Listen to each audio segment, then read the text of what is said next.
OK, fait que on est à la... Ah, créer un carré, ça va. Ça part bien, hein? Bon, on est à la page 141. Là, si tu remarques, j'ai écrit 5 étapes. Ça, c'est les 5 étapes de résolution de problèmes qu'on va pouvoir faire à chaque fois. Ben, pas non seulement qu'on va pouvoir, mais que tu es obligé de faire. C'est sûr que quand tu fais ta résolution de problème, tu n'es pas obligé de décrire, de définir la variable. Ça, okay? Mais ça va être à prendre en note sur une feuille blanche, à avoir avec toi. On va lire le problème, puis je vais faire les 5 étapes, un point après l'autre. Tu vas voir, ça va être assez clair. On va dire, la plupart des choses, on les a déjà faites. Fait que tout ce qu'on a fait, on va les mettre ensemble. Bianca et son père ont cueilli 109 pommes. Le père de Bianca a cueilli 13 pommes de plus que le triple des pommes cueillies par Bianca. Combien de pommes chacun a-t-il cueilli? OK. La première chose, définir la variable, c'est une étape obligatoire que tu es obligé de faire. C'est de dire X, ça va être quoi? OK? Puis comme je t'ai déjà dit, je t'ai déjà montré, là, on a deux personnes. On a Bianca, puis on a son père. Puis là, il faudrait placer le X à un des deux. Si tu te souviens, je disais le X, on va le placer à la personne ou la chose, dépendant du problème. Ici, c'est des personnes. La personne qu'on ne donne pas d'informations. Si tu remarques ici, là, on dit que le père a 13 de plus que le triple. Donc, c'est Bianca qu'on n'a rien. On ne peut pas dire que Bianca, elle a quelque chose. On n'a aucune idée sur Bianca, donc ça va être elle qui va s'approprier le X. Mais là, je ne peux pas juste écrire Bianca, parce que X, c'est pas Bianca. Il faut que tu sois plus précis. Je te dis, il y a des points de données juste pour ça, puis si tu écris juste Bianca, tu perds des points. Ça va être quoi le X? Ça va être le nombre de pommes de Bianca. Bon, je comprends le cueilli, là, mais au moins que tu mettes le nombre de pommes, puis d'habitude, c'est tout le temps le nombre de quelque chose, la lettre. Hein? Tu ne vas pas avoir la couleur des cheveux. Okay? L'inconnu, là, ça va être un nombre. Fait que nombre de pommes de Bianca. Fait que ça, c'est la première étape. On peut même mettre un petit 1 ici. C'est fait. La deuxième étape, c'est d'écrire les relations. Les relations, c'est quoi? C'est le lien qu'il y a Bianca puis son père puis les pommes. Fait qu'on va écrire Bianca.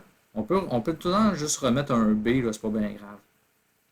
Bianca, elle a X pommes. Son père, combien qu'il y en a? Son père, il y en a 13 de plus que le triple de Bianca. Donc, le triple de Bianca, plus 13. Ça s'appelle les relations. Le père, il y en a combien par rapport à Bianca? Okay? C'est comme le lien entre les deux. Fait que le numéro 2, il est fait. Fait que tu vois que c'est des petites étapes, qui ne seront pas trop compliquées. Je te dis que la plus difficile, ça va être la 3. Ici, elle n'est pas trop difficile, mais ça dépend des numéros. Il va y en avoir quelques-uns qui vont peut-être être un peu plus difficiles. Donc, l'équation, c'est avec le égal. Il y a tout le temps une phrase qui te parle de ça. Elle est au début. Souvent, c'est à la fin, mais c'est pas impossible que ça soit au début. On dit qu'ensemble, ils ont 109 pommes. Puis à date, on a juste vu qu'on additionnait, mais tu vas voir éventuellement, il va y avoir autre chose. Donc, le nombre de pommes de Bianca. J'ajoute le nombre de pommes de son père. Ensemble, ça va faire 109. Ça, c'est la troisième étape. La quatrième étape, ben, c'est la continuité de ça. Fait que la 3 puis la 4 là, vont pas mal automatiquement ensemble. La 4, c'est de résoudre, de trouver qu'est-ce qu'il y a dans X. Fait qu'on suit nos étapes qu'on fait là, depuis une semaine à peu près. Je mets les X ensemble. Fait que 1X plus 3X, ça me donne 4X plus 13. Fait que ce que je suis en train de faire, c'est de simplifier à gauche. À droite, il n'y a rien à faire. Rendu là, je trouve mon temps constant, je fais moins 13. Puis souvent dans les problèmes, là, la résolution comme ça est un petit peu plus facile. Il n'y a pas souvent de fractions et de choses très très compliquées. 109 moins 13, ça donne 96. Mais ça divisé par 4. Puis tu as quand même des indices dans ces problèmes-là. C'est si que tu te trompes, puis par exemple, tu arrives à un nombre négatif. C'est rare que tu vas arriver à un nombre négatif parce que, tu sais, dans la vie, d'un problème, c'est prendre des problèmes par contexte. C'est rare que tu vas avoir, tu sais, mettons, moins 24 pommes. Okay? Je dirais même que c'est probablement impossible. Fait que des nombres négatifs, c'est pas impossible. C'est juste vraiment rare. puis tu te rends compte que si tu es tombé sur un chiffre à virgule, ben ça dit que tu as fait une erreur. Fait que ça, l'étape 4 est terminée. Il reste la 5. La 5, c'est quelque chose qu'on n'a pas vraiment fait encore. Fait que ouvre tes oreilles comme du monde. Il faut répondre à la question du problème. La question, c'est pas 24. Okay? La question, on va la relire. Combien de pommes chacun a-t-il cueilli? Ben, 24, ça serait quoi? C'est X. Puis si tu vas voir dans le problème du départ, X, ça représente quoi? Ben, c'est ici. Okay? Donc, X, c'est le nombre de pommes de Bianca. Donc, on va écrire Bianca, égale 24 pommes. Puis, il reste à trouver son père. Mais comment je fais pour trouver son père? C'est quand même assez simple. J'ai juste à reprendre son équation qu'on a trouvée ici. Ben, pas son équation, son expression, je dirais, peu importe. Puis, calculer 3. Mais là, X, là, on a trouvé qu'est-ce qu'il y a dedans. C'est 24 qui va dedans.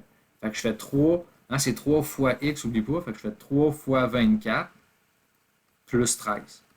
Fait que ça, on l'a fait quand même souvent. C'était à ça que ça sert. Si tu te demandais à quoi que ça servait, fait que je fais 3 fois 24 qui donne 72 plus 13. Ça me donne 85 pommes pour son père. Tu pourrais toujours vérifier si ça fonctionne pas pire dans le sens que hey, je fais 24 plus 85. Tu sais, les 24 de Bianca plus les 85 de son père, ça devrait me donner le total qu'il y avait dans le problème de 109. Okay? C'est une mini-vérification qui aide à voir si tu n'es pas trompé. Puis si on le calcule, ben, on se rend compte que ça fonctionne.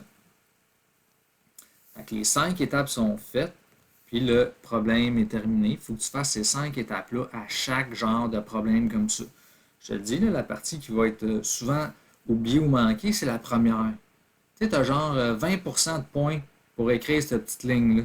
C'est quand même pas pire de points juste pour ça. Je dis à peu près 20%, c'est peut-être un petit peu moins, mais ça vaut la peine de l'écrire comme il faut. Donc, c'est ça pour ce problème-là.